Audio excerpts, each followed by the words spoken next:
যশোরবাসীর action, এনসিপির action. যশোরে কোনো পার্টি আছে?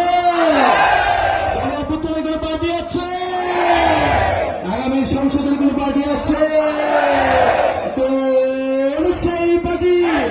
সবাই বলো হাতের তালে, মুখের তালে, সারা বাংলা যশোরে, উত্তরে বললে, দক্ষিণে বললে, ডাইনে বলো, বাইরে বলো, পিছন থেকে সামনে বলো, সংসদে সংগ্রামে বিপ্লবে আন্দোলনে সারা দেশে জল হল না, সুর উঠেছে, রব উঠেছে, থেকে তেতুলিয়া, রূপসাদিতে, পাথরিয়া, ইনকিলাব ইনকিলাব, এনসিপি এনসিপি।